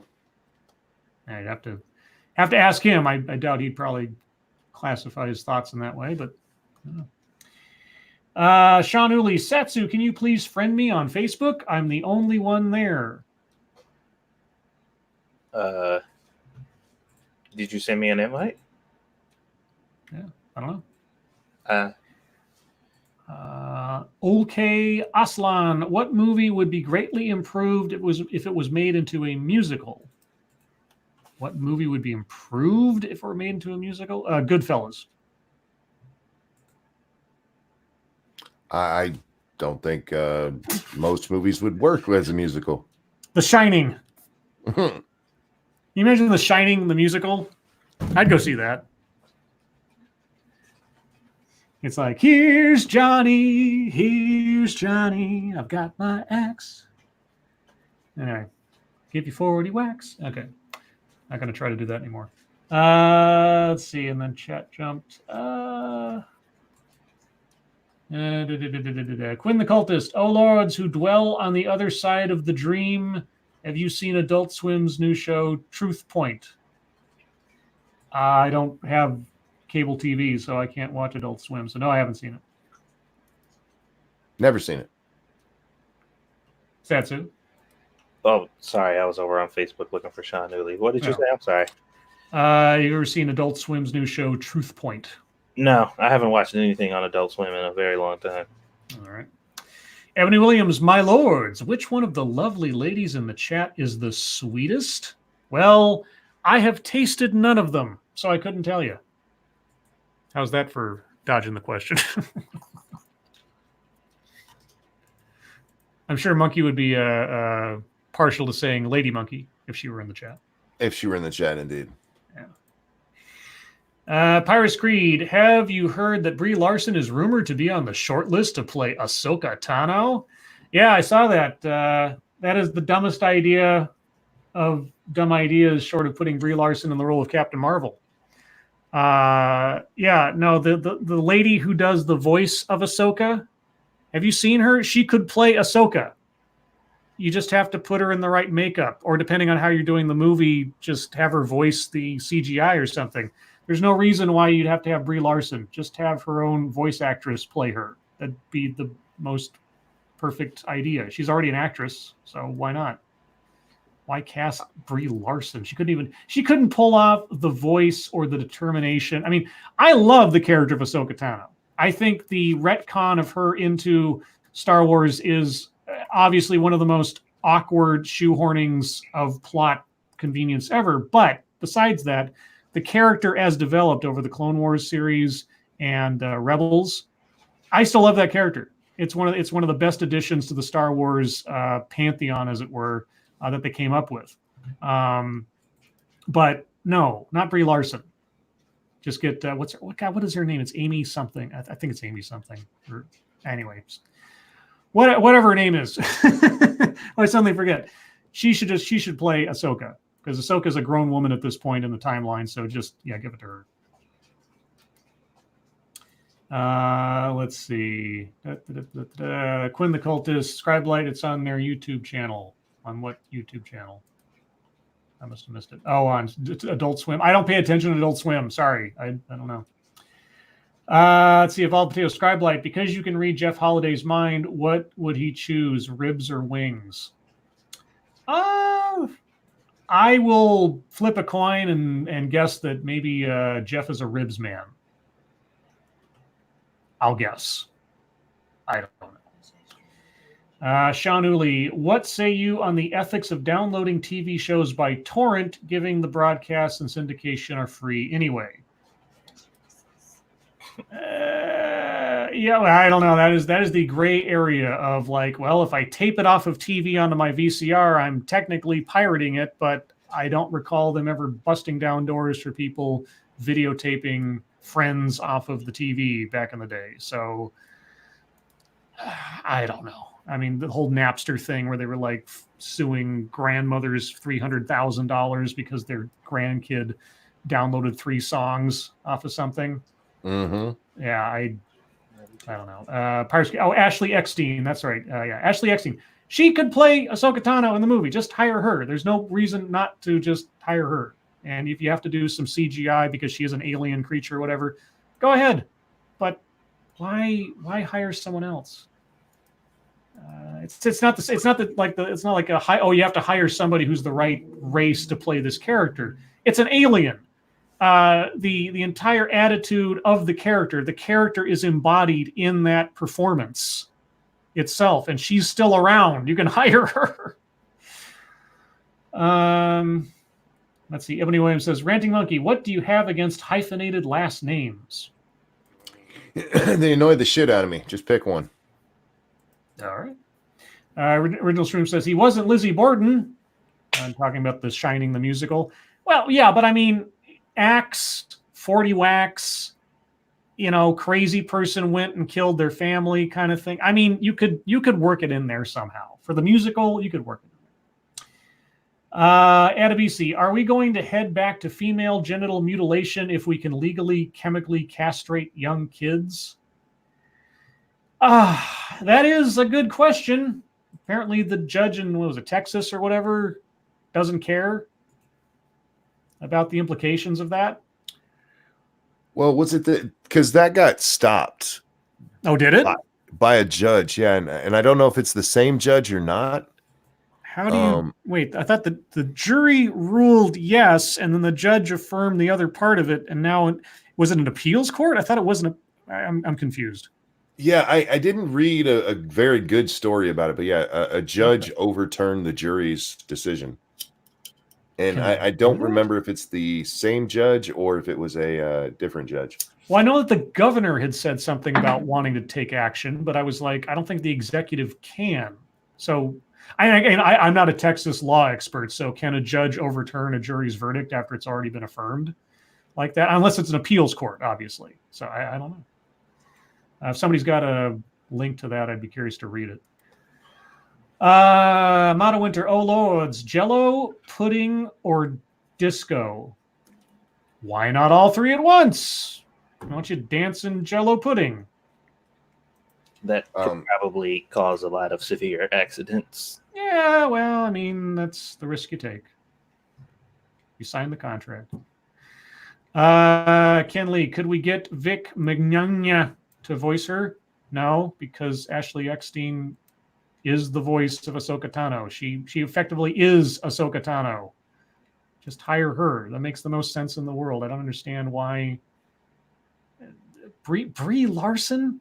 If anybody knows Ahsoka Tano, the character, and her range of emotes, Brie Larson would be the last person you'd want to play Ahsoka Tano. Oh, boy. Stargazer Nuts. Some judge stopped it after catching shit over it, gave father partial custody according to what I read. Okay. RJ Bansma, Scribe Light, how do you befriend a squirrel? Just act like a nut, Scribe. I was going to say, give him your nuts. That would make a better punchline, I think. But anyway, your boy Pat says, ask Chamber of My Heart. She's been all over it. Why does that sound familiar? Was that the Daddy of Five lady? She was, real into the whole Daddy of Five thing. That's what it was. With everyone, yeah. That's right. Okay. Mr. Dax says, Brie Larson's emotional range, 50 Shades of Constipation. Yeah, pretty much. I had a clip come across my YouTube recommendeds, of course, of Scott Pilgrim, or a clip from Scott Pilgrim where Brie Larson was in it. I'd forgotten that she was in that movie because she wasn't very memorable. But I watched it because I think it was the fight between Scott Pilgrim and whatever the vegan guy was, whatever his name was. Anyway, but Brie Larson's in that scene. And yeah, she had the same range in that scene as she did in Captain Marvel. And how many years separated that for her to hone her craft? Yeah. She don't have to hone her craft. All she got to do is learn to suck a dick. No. Ebony Williams, Satsu, have you heard of Beastars on Netflix? That does not sound familiar to me. Reminds me of Beast Wars, Transformers Beast Wars back in the day. Harvest Marvelous, Brandon Ruth. That was the actor. Della Hayes says Todd. Yes, Todd, played by Brandon Ruth. All the little evil X's in that movie are great to watch. Those little scenes where they show up, like when Chris Evans and Lucas shows up and he's got the what was it, like the Universal Studios soundtrack as his walk-in music. I think it was Universal or something. It was great. Let's see. Mike Downey, Scribe Light. Some judge ruled 50-50 on transing the kid, but put a gag order on dad. Well, I know that one of the conditions on the original, at least the original ruling, was that the dad would have to acknowledge the kid's new name and gender when the time came, or else he was liable for jail or something. I don't even know. I don't understand how you could do that in the first place, given, I don't know, the First Amendment. If you don't want to acknowledge the kid's new gender, you shouldn't be legally forced to. That doesn't make any sense. I mean, anyway. Semi-L Regent, Brie Larson, would you look at that? A feminist that has no considerable talent or professional capability, color me fucking surprised. Well, I don't know how much. If you saw her in the interviews with the other members of the Avengers cast, I don't know how much weight she's actually got besides Kevin Feige apparently having some kind of crush on her for some reason or another. RJ Bansma, Stargazer. Oh, you're asking Stargazer nuts about Monkey? What does Monkey think about We're Not Looking? I have no idea. I haven't seen his thought bubbles. What? I don't know what that means. I don't know what that means either. Mono Winter, oh lords, how many people would you be able to feed with the Clifford the Big Red Dog's corpse? Probably Mono, honestly, all of South Korea. Are you smoking banana peels or something? That is so bizarre. Mike Downey, Scribe Light, judge put legal stay on blocking hormone therapy, but dad has gag order and genital female mutilation must be closed. I'm very confused about what's going on in that case. That is so bizarre, all of it. Ebony Williams, Scribe, yay or nay to weaponized ostriches? So are you going to strap bomb vests to ostriches and let them run into places now? What? I don't think you have to. They can kick a lion and kill it. So that's true. So I think they're kind of well equipped. Oh man, ninja ostriches. Okay, I'm feeling like all the energy has suddenly left my body. I'm just like, it feels like I'm having like a blood sugar crash or something. I don't know. It's like I'm all shaky now. You ever get that sensation where you just like, I don't even know what's going on right now. Sorry, guys. Have I ever gotten a temporary bout of diabetes? Is that what you're No, not like no, just no. I've got that sensation like I'm I don't know, either low on blood sugar or just like all my exhaustion just caught up with me. I'm feeling kind of I don't know, vertigo nauseous ish.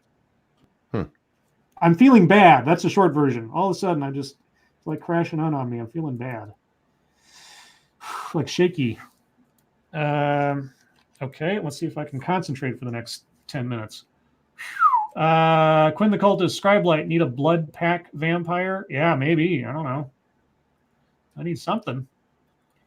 Stargazer Net, Scribe Light, end this early rest. Now I can make it through at least the next 10 minutes. I don't know if I'll make it to SDA's thing now, though.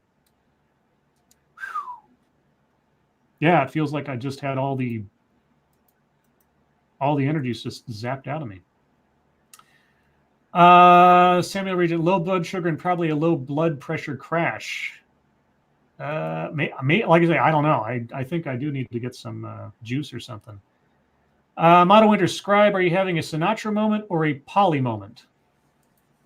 I don't know what either of those mean unless you're asking if I'm having a stroke or I just have horrible opinions about movies. I can't tell what you mean. At least my sense of humor hasn't gone away at the same time. No one nowhere. Watch for the head rush when you stand up. Yeah, no, I'm thinking I need to go get some juice here in a minute. Mr. Scott says, you're feeling bad for not avenging Dave. That's probably it. Actually, no, it's probably the witches cursing me because I made fun of them. That's what it is. Somebody's got a voodoo doll out there somewhere and they just stuck a pin in my head. Cameraman Jay, Scribe Light, sounds like you need to smoke a banana. Probably. RJ Bandsman, Scribe Light, are you our Albert Einstein? If I'm your Albert Einstein, I think you need to expand your horizons a bit. That's me just being sort of self-deprecating, but all the same. Massive Dynamic, Scribe Light, there is a new species of beetle named after climate activist Greta Thunberg. Will you be eating her? Wait, are you accusing me of being like a Renfield? I'm running around eating bugs all the time? What? No. I need bugs. I had chocolate-covered grasshoppers once when I was like 12 or something. Somebody brought a bag as a thing to school or whatever. Anyway. Patrice Ripley, Scribe Light, get checked for SVT. Is that a real thing? Or is it some kind of, inside joke that once you define it, I'll sound like an idiot for saying yes? I don't know. Angry Illinoisan, keep dark chocolate around, had that problem and it helped. Yeah, like I said, I think I need to get some juice or something. Pirates Creed, what costumes are the babies wearing? Well, I know Pumpkin has one, but Monkey doesn't remember what it is, or at least last we checked.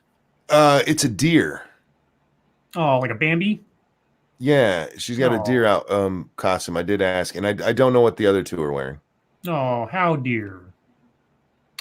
Satsu, I suppose you're not dressing up Squeedas. I don't think so. I mean, Squishy wanted to get that.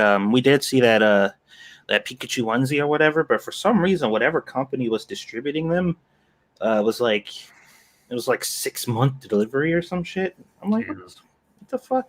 So we were looking at something cute and adorable to put her in, just to take some pictures. RJ Bands with Scribe Light, what was the most fun video you worked on? The most fun? God, I mean, there's a lot of videos that I'm proud of. Like I listened to them again, and I'm really glad that I did that thing. I don't know if this makes any sense. I don't really have fun making videos per se. There's satisfaction sometimes for making videos. If I complete something and that kind of thing, fun. I can look back and see a video that I find funny now. Like more recent viewers probably won't even know this, but you guys remember the Lala? Probably not. There was this channel. It's still up, I think, on YouTube, but they deleted all the content that I did stuff on. It was called The Lala, and it was this, sort of like entertainment, girls stuff, whatever, but they'd also inject some politics into some of their things. And there was one host on that show, Molly. And just as a gag, I kind of created this sort of like, oh, I have a crush on Molly, and I do these videos. And there's a playlist on my channel. I look back at those. I had fun doing those because they were just completely like ridiculous.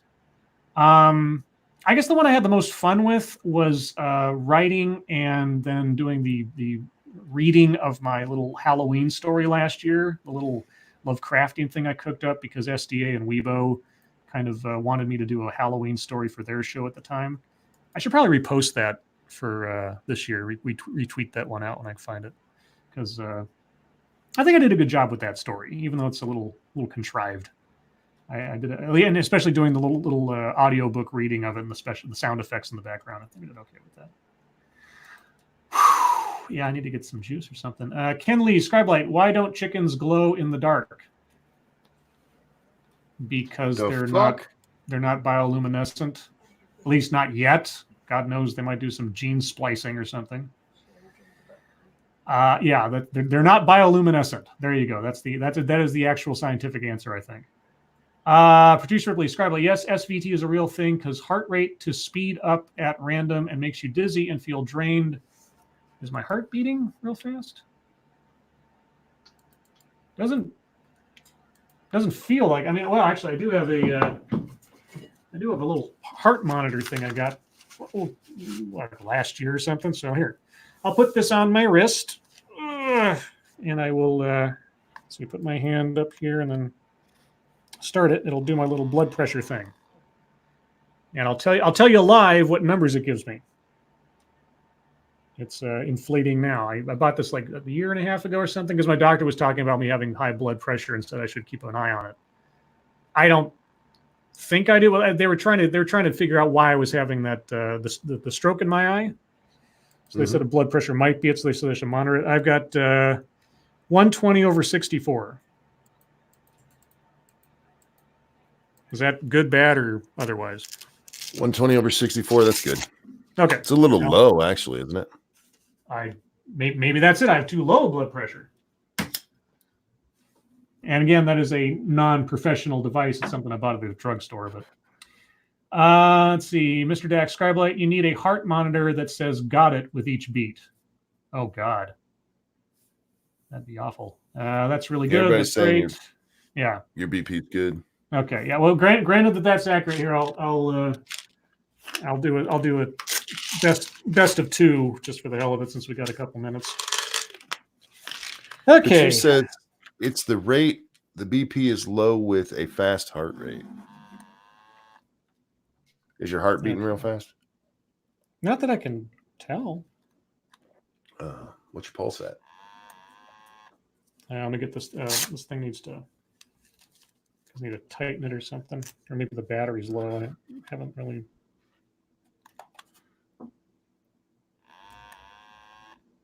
Huh. It's not wanting to do its thing right now. Let's see. Stacy Gardner, Scribe Light, get some rest after the show and relax. We'll see. Sinatra says, mine usually hovers around 128/70, 90 beats per minute.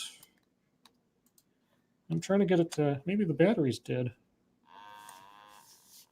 Oh, there we go. Okay, so we're doing it again. We'll do a second, and it has the beats per minute on here. I didn't look the last time. Motto Winter, oh lords, would you try a Reese's pie, chocolate pie crust with peanut butter? Yes, I actually have had that before. Yeah, they're quite good. Yeah, I think the battery might be dead on this thing. Yeah, I'm going to have to, whatever reason, can't do it again right now, so I'll have to. Oh, yeah, it's got AA battery. Okay. Let's see. Oh, lords, says Mr. Scott. If you were pirates, what would your names be? Yes. I'd be, I don't know.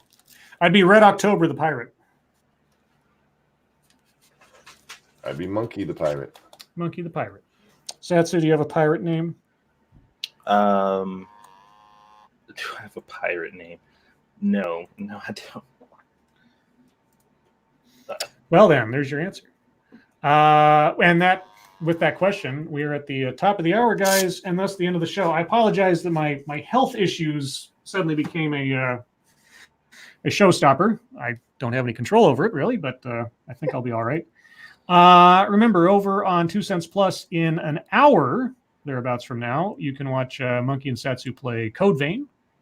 But in just a couple of minutes over on Some Dumb Americans channel, Monkey and I will be popping over, probably me not for too long, because I'm fading out apparently, to celebrate her impending book release. So congratulations to her ahead of time.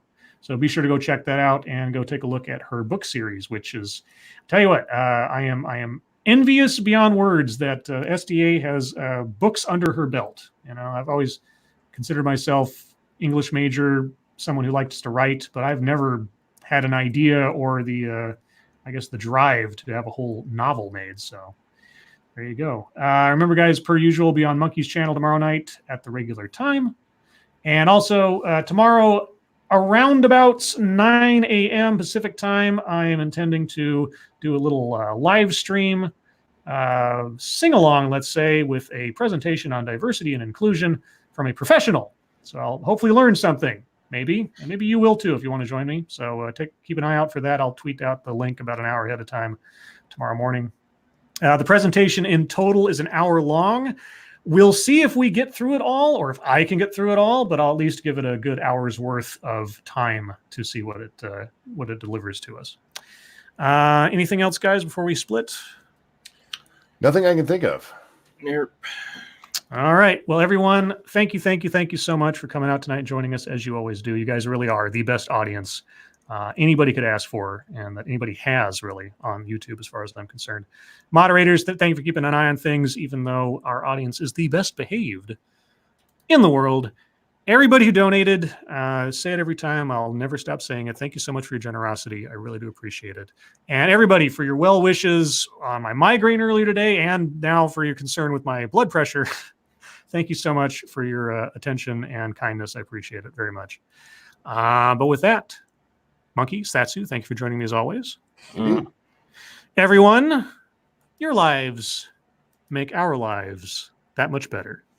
And we'll see you tomorrow. Bye, guys. But per tradition, I got my copy of Screw the Roses, Send Me the Thorns, the romance and sexual sorcery of sadomasochism. Satsu. Oh, I didn't know we were anticipating that anymore. I am anticipating, now that you've done it every time I've said it in the last week. I thought y'all were ignoring it. I'm like, maybe they can't. You gotta sadomasochism. All right. Now that that's out of the way, I can't proceed without that. And random page, and today's secret word is this. Okay, the witches have cast a curse on me. Okay, and I'm not kidding when I say this is the word my finger landed on, all right? Given the circumstances of the last 20 minutes and all the other jokes. Today's secret word is stroke. I am not even kidding. And there you go. Remember, if you're going to stroke, be safe about it.